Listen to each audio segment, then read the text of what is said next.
대한민국에서 한국사 하면 최고로 불렸던 한 사람이 있습니다. 근데 그가 논문 표절이라는 이 문제가 불거지게 되었고, 그가 그 모든 것을 인정하면서 자신이 했던 모든 사업과 그리고 출연 중이던 방송에서 모두 하차해야만 했습니다.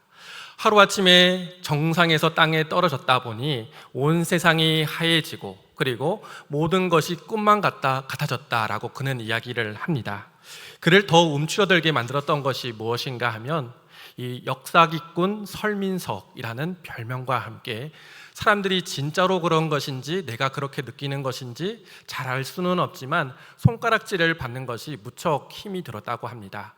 그래서 그가 생각하기를 사람들이 나를 역사기꾼 설민석이라고 부르는데 내가 그렇게 살아서는 안 되겠다라는 생각을 하게 되었고, 다시 시험을 봐야지 이런 마음을 가지고 그것을 실천으로 옮깁니다. 자신이 졸업한 학교에 다시 시험을 받고 합격을 해서 그 학교에 지금 학생으로 다니고 있다라고 합니다. 그가 말을 합니다.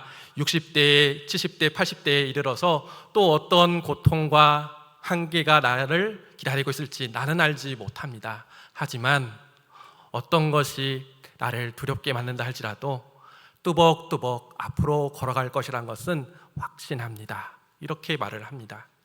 사랑하는 성도 여러분, 저와 여러분들에게도 그런 시간이 있지 않습니까? 사람들의 따가운 시선과 편견 앞에서 앞으로 가지도 못하고 뒤로 돌아서지도 못하는 그랬던 시간, 하나님 앞에 내가 순종하면서 살아가겠다라고 다짐을 했고 결심을 했지만 또 어느 순간 내 욕심에 갇혀서 하나님 그거 할 수 없어요, 그렇게 더 많이 대답을 했던 우리 자신, 우리의 편견, 우리의 치사함.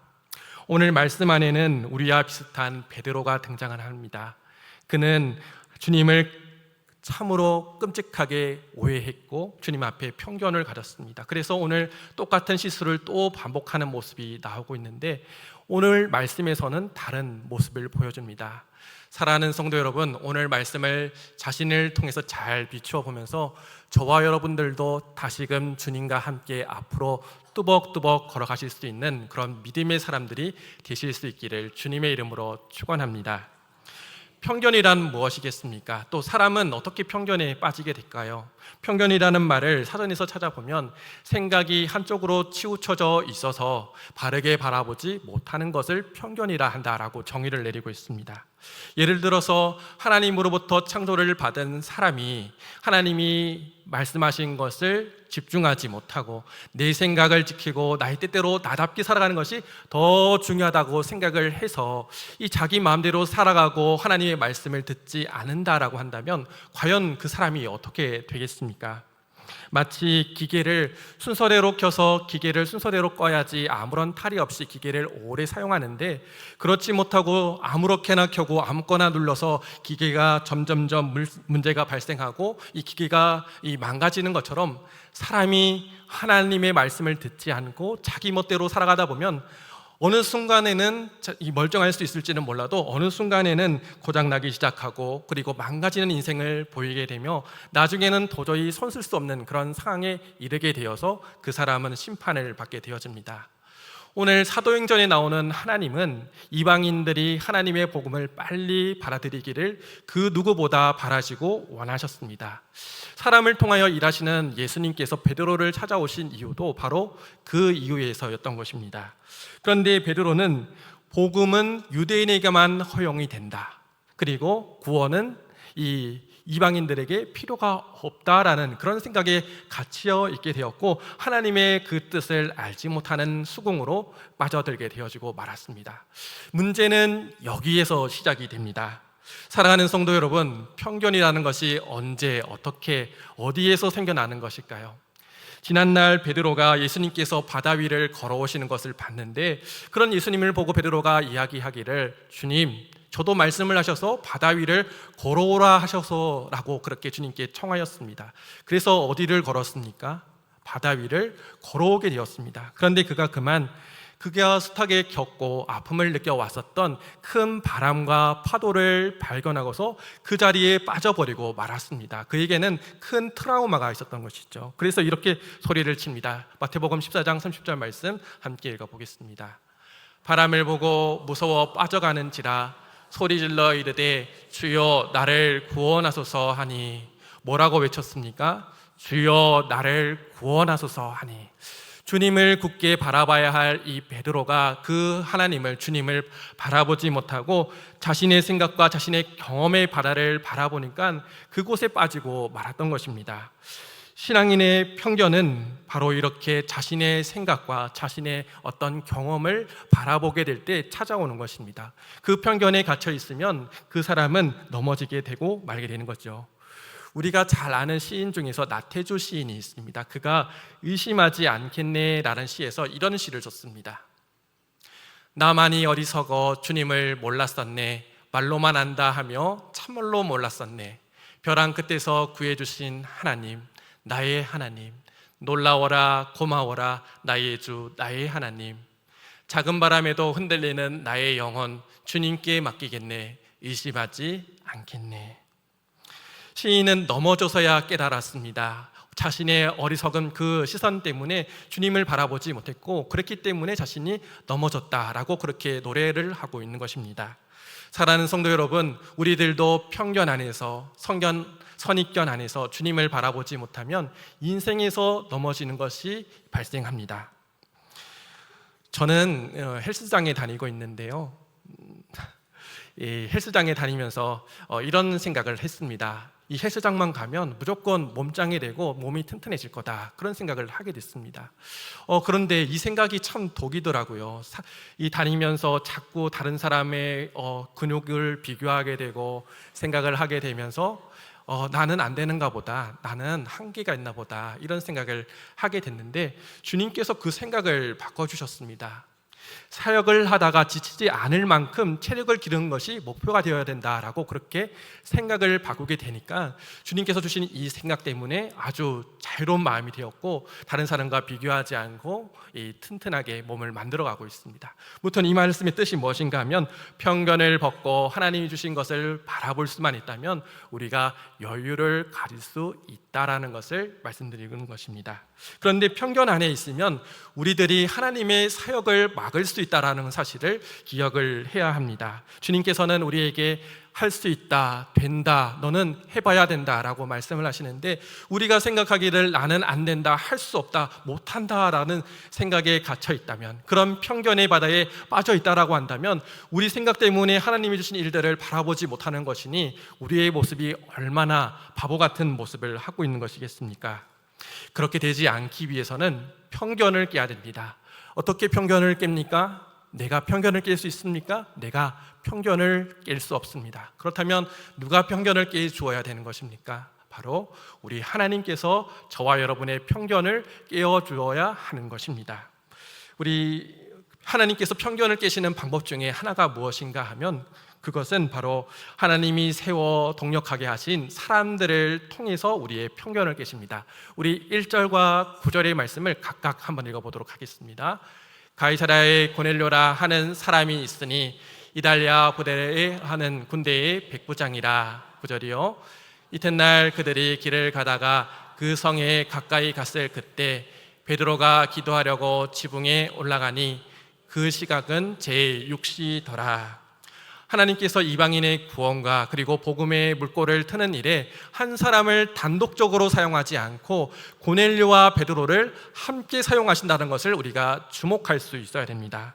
그래서 베드로는 고넬료에게는 베드로가 함께 동역을 하고 있다는 사실이 하나님께서 나와 함께하고 계시는구나라는 것을 알 수 있는 중요한 사인이 되었다는 것입니다. 이로써 베드로는 고넬료는 서로를 보게 되면서 무엇을 생각을 했는가 하면 안심이 되는 것입니다. 저 사람을 봤을 때 하나님이 분명 나와 함께 하시는구나 라는 생각을 했다는 것이죠. 만약 베드로의 생각대로 구원은 이 유대인들에게만 해당되는 것이다 라고 생각을 해서 이 복음의 이 물결이 막혔다라고 한다면 어떻게 되었겠습니까? 고넬료가 자신은 이방인들은 깨끗하지 못하다라는 생각에 갇혀서 아무것도 하지 않고 그 마음을 하나님께 두지 못했다라고 한다면 어떻게 되었을까요? 마치 왼손이 멀쩡한데 오른손에 불이 붙어서 오른손을 도와줘야 되는데 오른손을 도와주지 않아서 이 손이 이 화상을 입었다라고 한다면 왼손은 이 온전한 손이라고 말을 할 수가 있겠습니까? 그렇지 못하는 것이죠. 박수도 마주쳐야 소리가 나는 것처럼 하나님께서 동역자를 세워주셔서 일하게 하심으로 말미암아 하나님의 큰 능력이 나타나게 됐던 것입니다. 고넬료가 만약에 그러한 도움이었었다라고 하면 어떻게 성령을 받고 어떻게 세례를 받았겠습니까? 또 베드로는 어떻게 회심을 하고 이방인의 그 구원의 복음을 하나님의 말씀으로 전파할 수가 있었겠습니까? 만약 모든 사람이 한 사람이라도 망가졌다고 한다면 우리들도 구원을 받지 못했을 게 분명한 일이었습니다. 하나님께서는 우리가 편견으로 인하여서 넘어졌을 때 서로를 일으켜 주라라고, 서로를 일으키라고 우리에게 동역자를 주셨습니다. 바울에겐 디모데가 있었고 바나바가 있었으며 보리스길라와 아굴라가 있었습니다. 이 모든 동역자가 있었기 때문에 바울이 그 모든 사역을 감당해내고 할 수 있는 사람이 되었던 것입니다. 사랑하는 성도 여러분, 하나님은 혼자가 아니라 함께 일으켜 세워서 함께 가도록 우리를 일으켜 세우십니다. 사랑하는 성도 여러분, 함께 가도록 하나님의 말씀이 우리에게 들려지고 있는 것입니다. 함께하면 든든합니다. 함께하면 일어설 수 있습니다. 함께하면 고난도 절반이 됩니다. 한 사람이면 넘어지겠거니와 두 사람이면 맞설 수 있나니 세 겹줄은 끊어지지 아니하리라 라는 하나님의 말씀이 있지 않습니까? 1부 때 이거를 했긴 했는데 참 반응이 좋지 않았는데 해보겠습니다. 이런 노래가 있습니다. 지치고 힘들 땐 내게 기대, 언제나 내 곁에 서 있을게, 혼자라는 생각이 들지 않게 내가 너의 손 잡아줄게. 바로 G.O.D의 촛불 하나라는 곡입니다. 하나님은 우리들에게 주님이 주신 성령 안에서 동역자를 세워주셨습니다. 동역자가 있어서 우리는 큰 힘을 얻고 큰 능력을 함께 짊어질 수 있게 되는 것이지요. 저에게는 어떤 사람이 있겠습니까? 가족들이 있고, 그리고 위임 목사님이 계시고, 부목사님들이 계시고, 전도사님들이 있고, 그리고 여러분들이 함께 있어서 참으로 힘이 됩니다. 또 몇몇의 동기들에게는 마음을 터놓을 수 있어서 이 주님의 길이 외롭지 않고 참으로 고된 것도 잘 버틸 수 있는 힘이 되는 것 같습니다. 여러분에게는 어떤 동역자가 있으십니까? 우리 옆 사람에게 한번 이렇게 이야기를 해봅시다. 제가 손을 잡아드릴게요. 제가 손을 잡아드릴게요. 여러분, 혹시 여러분 옆에 걸어가시는 사람 중에서 힘들어서 넘어질 위기에 있는 사람이 있으시거든 손을 내밀어 주십시오. 손을 붙잡아 주십시오. 그 사람은 그 붙잡아 주는 행동을 통해서 마음이 새롭게 되어지고 깨어나는 역사가 일어나게 되는 것입니다. 주님께서 편견을 깨시는 두 번째 방법은 우리의 기도와 순종을 통해서 우리의 편견을 깨십니다. 베드로와 고넬료는 완전히 다른 성격의 사람이었습니다. 베드로는 어부요 사도이며 성격이 다혈질인데다가 이 유대인이었던 반면 고넬료는 이 성격이 온화하고 로마 군대 백부장이었으며 뿐만 아니라 그는 이방인에 해당하는 사람이었습니다. 그런데 특별히 이 유대인들은 이방인들에 대해서 환멸감을 가졌다라고 하는데요. 그런 점에서 생각을 해보면 이 하나님께서 베드로에게 주신 이 말씀은 마치 하나님께서 요나에게 하신 그 명령처럼 아주 꺼려지고 아주 하기 싫은 그런 명령에 해당했을 겁니다. 그럼에도 불구하고 이 베드로가, 고넬료가 이 말씀에 통해서 이어졌던 것은 어떤 이유에서였을까 하면 바로 둘 다 기도하는 사람이라는 공통점 때문이었습니다. 2절의 말씀을 함께 읽어보겠습니다.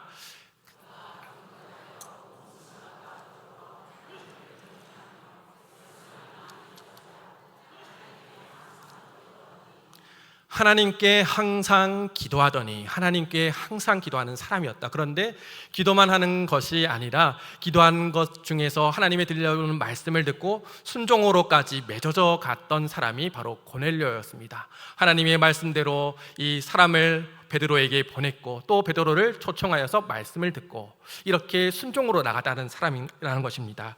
베드로는 또 어떻겠습니까? 베드로는 9절 말씀에 보니 하나님의 환상 속에 들려오는 말씀을 듣고서 그 말씀대로 순종하는 사람이 되었습니다. 이전에는 베드로가 하나님의 말씀을 들어도 잠을 자고 그 말씀을 듣지 못하는 사람이었는데 이제는 기도하다가 이해가 되지 않아도 그 말씀에 순종하여 나가는 사람이 이 베드로가 되었다는 것을 우리는 기억해 봐야 됩니다. 자, 여러분 이것을 한번 주목해 보시기 바랍니다. 두 사람이 무엇이 같습니까? 두 사람 다 기도를 하는 사람이었는데 기도하는 것으로 그치지 않고 무엇을 해봤다? 순종을 해봤다라는 것입니다. 기도는 이해되지 않는 것을 하도록 우리를 안내합니다. 그리고 우리 앞에 있는 여러 가지 편견과 여러 가지 선입견들을 부수고 갈 수 있도록 우리의 길을 열어줍니다. 예수님의 겟세마네 기도를 한번 생각해 보십시오. 예수님께서 하나님께 기도를 할 때에 무엇을 하고 기도를 했는가 하면 주님 이 잔을 내게서 지나가게 해 주옵소서라고 기도를 했지만 마지막에는 주님 내 뜻대로 마시고 아버지의 뜻대로 해 주옵소서라고 하면서 자신의 뜻을 돌이켜 하나님의 뜻에 맞추는 것을 바라보게 되어집니다. 기도는 나의 좁고 한쪽으로 치우쳐진 생각이 그대로 관철되는 것이 기도가 아니라 하나님이 본래 나에게 뜻하신 나의 자리를 찾게 하고 바른 길을 걸어갈 수 있도록 우리를 안내해 주는 역할이 바로 기도라는 것입니다. 사랑하는 성도 여러분, 혹시 여러분 힘들 때가 있습니까? 어떤 생각 때문에 참 힘들고 어려울 때가 있습니까?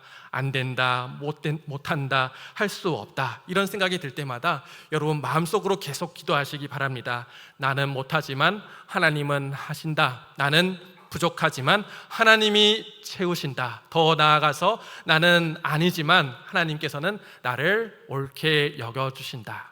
그렇게 믿고 기도를 하실 수 있기를 바랍니다.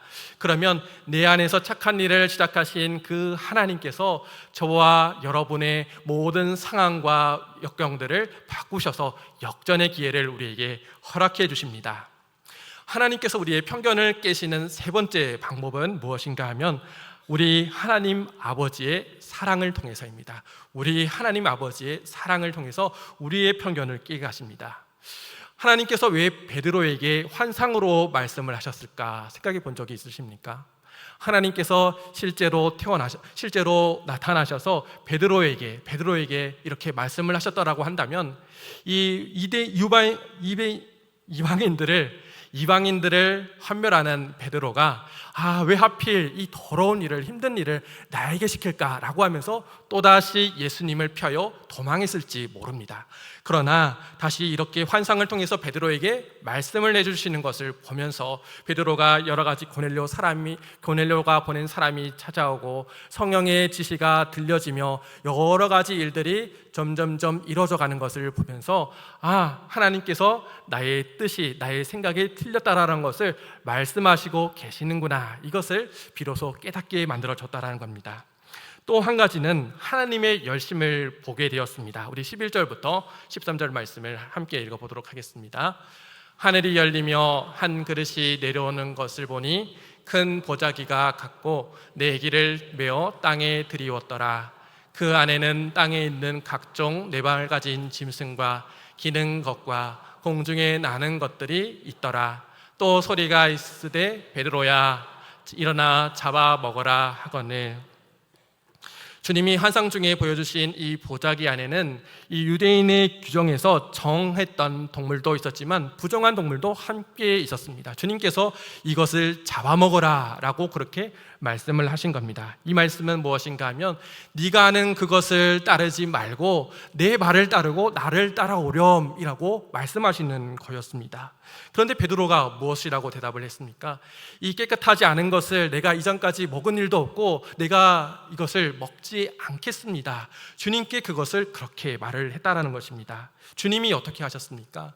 이 베드로가 한번 묻고 끝내버리신 것이 아니라 베드로에게 말씀하시기를 내가 깨끗하게 한 것을 네가 속되다라고 하지 마라 라고 분명히 말씀을 하시며 베드로를 만류하셨습니다. 몇 번이나 그렇게 하셨습니까? 3번. 3은 완전수이죠. 베드로가 3번이나 거절을 했다는 것은 끔찍하게 하나님의 말씀을 거절했다라는 것을 의미하는데, 하나님께서 그 모든 것을 3번이나 다시 만류하셨다라고 하는 것은 하나님께서 베드로를 포기할 마음이 없다, 하나님은 베드로를 포기할 마음이 없다라는 것을 이 말씀을 통해서 우리에게 알려주고 있는 것입니다. 사랑하는 성도 여러분, 혹시 이 가마에 들어가기 전에 이 그릇으로 만든 흙이 이 꾹꾹 닳는 모습을 본 적이 그릇을 꾹꾹 닳는 모습을 본 적이 있으십니까? 토기장이가 이 진흙을 꾹꾹 밟는 이유가 무엇인가 하면 이 흙 안에 공기가 들어가게 되어져 있으면 이 공기가 안에 있음으로 말미암아 화로에 들어갔을 때 그 부분으로 말미암아 그릇이 깨어지기 때문에 이 토기장이는 꾹꾹 공기를 빼내는 작업을 하게 되어집니다. 마찬가지로 하나님께서 베드로에게 찾아오셔서 여러 가지 참으시고 또 참으시며 연단하시고 또 연단하신 이유가 무엇이겠습니까? 저와 여러분들을 찾아오셔서 저와 여러분들을 연단하시고 또 연단하시는 이유가 무엇이겠습니까? 저와 여러분이 잘 부서지지 않는 하나님의 훌륭한 그릇으로 탄생되게 하시려고, 그렇게 하시려고 우리를 만드신다는 것을 기억할 수 있어야 됩니다. 바울도 그렇지 않습니까? 이방인의 그릇으로 사용하시기 위해서 그를 얼마나 연단을 하셨습니까? 성도 여러분, 하나님께서 지금도 여러분을 연단하시고 그릇으로 만들어 가시기 위해서 함께하고 계신다는 사실을 믿으십니까? 때로는 한쪽으로 몰아가기도 하고 또 한편으로는 고통과 환난을 주어서 힘든 지경에 우리를 몰아가실 때도 있습니다. 그런데 그 작업을 통해서 이 우리 안에 있는 불순물과 공기가 빼나가신다라는 것을 우리는 기억할 수 있어야 됩니다. 왜 그렇습니까? 우리를 하나님의 튼튼한 그릇으로 다시 만드시기 위해서라는 것을 기억해야 됩니다. 사랑하는 성도 여러분, 우리가 하나님이 이러한 계획을 우리에게 갖고 계시다라고 한다면 우리가 포기하는 것이 필요하겠습니까? 필요하지 않지요. 하나님께서 우리의 편견을 깨시는 마지막 방법은 우리의 기다림과 우리의 인내를 통해서 만드신다라는 사실을 기억해야 됩니다. 베드로가 언제쯤 이 일을 하나님의 일로 깨닫게 되었을까요? 환상을 봤을 때, 아니면 고넬료가 보낸 사람들이 찾아왔을 때, 아니면 또 성령의 음성을 듣게 되었을 때, 그때가 아니고 정답은 고넬료의 가족들과 지인들이 한자리에 모여서 하나님의 말씀을 듣고 성령을 받을 그때쯤에 내가 틀렸구나, 하나님이 오르셨구나라는 것을 비로소 깨닫게 되어집니다. 우리 다 함께 34절과 35절의 말씀을 읽어보겠습니다. 베드로가 입을 열어 말하되 내가 참으로 하나님은 사람을 외모로 보지 아니하시고 각 나라 중 하나님을 경외하며 의를 행하는 사람은 다 바르시는 줄을 깨달았더라. 하나님께서는 베드로를 끝까지 보게 하시고 듣게 하셨습니다. 뿐만 아니라 하나님이 원하시는 상황을 다 겪도록 하셨습니다. 그리고 난 다음에서야 베드로가 이 모든 것이 하나님의 뜻 안에 있는 것이구나 하는 것을 알게 되었지요. 사랑하는 성도 여러분, 우리 인생의 답도 이렇게 단번에 알게 되면 너무나 좋겠지만 하나씩 하루를 다 보내야지만 알게 되는 하나님의 정답이 있습니다. 이 모든 것을 겪어야지만 하나님의 뜻을 알게 될 때가 있다라는 것이죠. 사랑하는 성도 여러분, 하나님께서는 여러분을 향한 뜻이 있으시고 지금도 만들고 계시며 포기하지 않으시는데, 저와 여러분이 하나님이 맡기신 일을 포기하면 되겠습니까? 포기는 언제 하는 것입니까? 포기는 김장을 할 때 하는 것입니다. 사랑하는 성도 여러분, 어떤 사람이 말을 했습니다. 오래 참음에 오는 5분을 더 참고 5분을 더 하는 것이라고 말입니다. 5분만 더 참고 5분만 더 하면 모든 것을 할 수 있다라고 말을 하지요. 여러분, 포기하지 마시기 바랍니다. 다 와서 포기하지 마시기 바랍니다. 1m 남겨놓고 포기하지 마시기 바랍니다. 옆 사람을 보시면서 한번 이렇게 이야기해 볼까요? 5분만 더 하면 됩니다. 5분만 더 인내하면 됩니다. 우리가 순간을 잘 참고 순종하여서 하나님께 우리의 순종을 하나님께 드리면 하나님은 놀라우신 역사를 우리에게 보여주십니다. 고 옥하는 목사님께서 평양 대부흥 100주년 상암대회에서 이런 설교를 하셨습니다. 오늘 말씀을 되도록이면 전하고 싶지 않았습니다. 그런데 성령께서 저를 끝까지 하도록 밀어붙여셨습니다.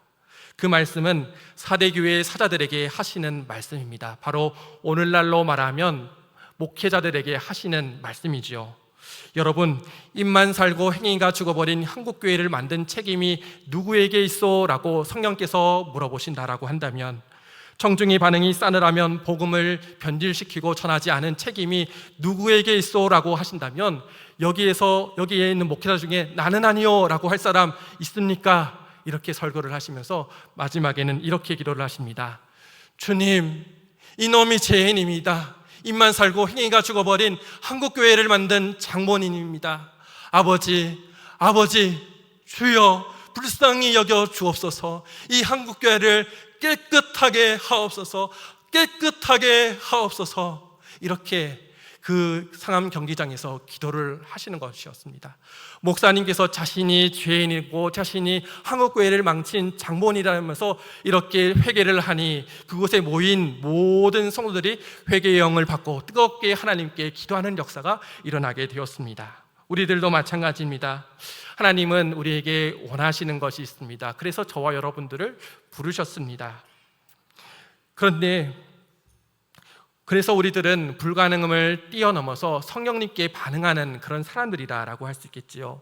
전하기 싫었지만 하나님의 말씀에 순종해서 말씀을 전했더니 그 뜨거운 성령의 역사를 바라봤던 목사님처럼 저와 여러분들도 하기 싫은 것이지만 그것에 순종하여서 하나님께 나아간다면 저와 여러분들도 성령의 뜨거운 역사를 맞이하고 바라볼 수 있게 된다는 것을 기억하실 수 있게 되시기를 바랍니다. 청년이란 몸만 건강한 사람을 청년이라고 하지 않고 마음이 젊고 또 열정이 가득한 사람을 청년이라고 부른다라고 합니다. 성도 여러분 혹시 나는 나이가 많아서 이제 못하겠습니다, 나는 늙어서 안 되겠습니다 라고 생각을 하시는 분이 계십니까? 갈렙을 한번 생각을 해보십시오. 갈렙이 어떻게 했습니까? 여호수아라고 하는 걸출한 지도자가 앞에 있었는데 그 앞에서 주님 앞에 불평을 털어놓을 수가 있었을 것입니다. 주님, 나는 나이가 많아서 할 수 없습니다. 저 여호수아를 쓰세요 라고 그렇게 불평을 털어놓을 수가 있었다는 겁니다. 그런데 어떻게 했습니까? 하나님의 약속이 귀중한 줄을 알고 하나님의 말씀이 귀중한 줄을 알고 그 말씀에 순종하여 가서 하나님의 가장 우왕거리가 됐던 저 땅을 쟁취하고 또 가져오는 그런 역할을 이 갈렙이 했다라는 것을 우리는 기억할 수 있어야 됩니다. 사랑하는 성도 여러분, 하나님 앞에 나이가 중요하지 않습니다. 하나님 앞에 환경이 중요하지 않습니다. 하나님 앞에 지식이 중요하지 않습니다. 주님, 약속을 믿고 내가 나아갑니다 라고 하는 그 믿음이 우리 안에 있으면 우리는 어떤 것도 할 수 있는 믿음의 사람이 된다는 것을 기억할 수 있어야 됩니다. 베드로는 주님의 음성을 듣고 지난번처럼 편견 안에 갇혀서 주님의 뜻을 거절할 수 있었습니다. 네 번째로 주님 앞에 나아가서 주님, 진짜 생각해보니까 정말로 못하겠어요 라고 그렇게 주님께 말을 할 수가 있었지만 이번에는 달랐습니다. 이번에는 지난번처럼 하지 않았습니다. 순종을 했습니다. 어떻게 되었습니까? 말씀을 한번 같이 읽어보겠습니다.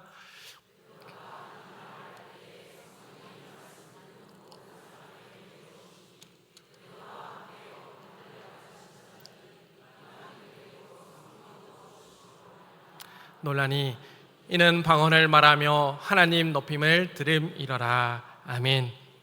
베드로의 회심을 통해서 나는 틀렸었고 하나님이 맞았었다라고 하는 이 회심을 통하여서 이방인들이 구원을 받는, 복음을 받아들이는 놀라운 일들이 일어나게 되어졌던 것입니다. 사람들이 놀랍니다. 그러나 베드로는 이렇게 이야기를 합니다.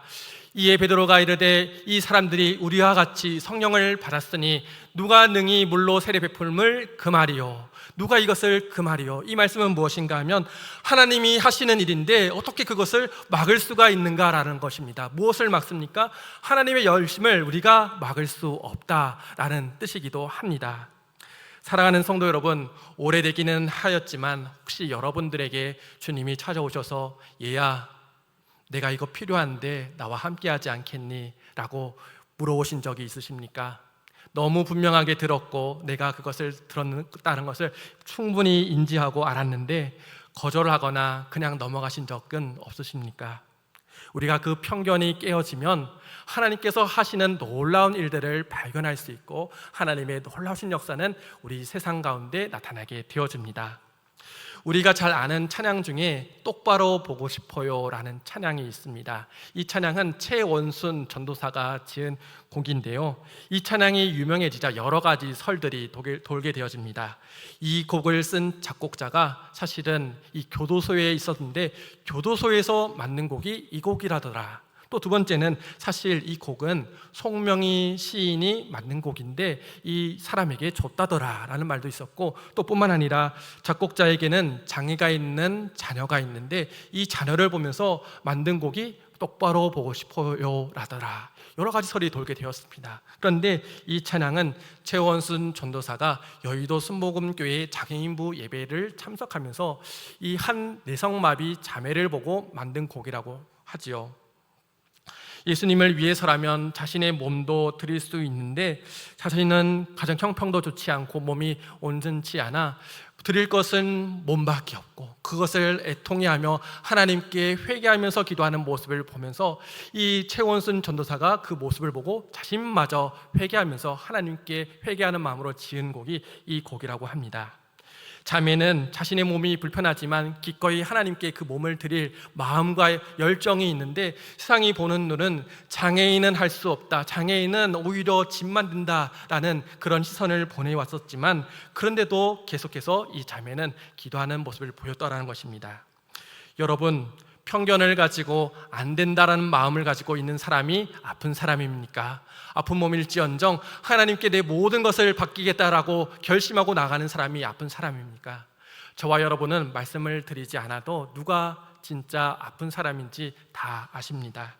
사랑하는 성도 여러분, 하나님의 음성이 들리고 그렇지만 나의 그러한 편견을 내려놓고 그 음성을 따라 나아갈 수 있을 때 저와 여러분들의 크고 놀라우신 사랑이, 하나님을 향한 사랑이 나타나게 되어집니다. 주님께 순종하는 것은 부끄러운 일이 아닙니다. 우리가 마땅히 해야 될 일이죠.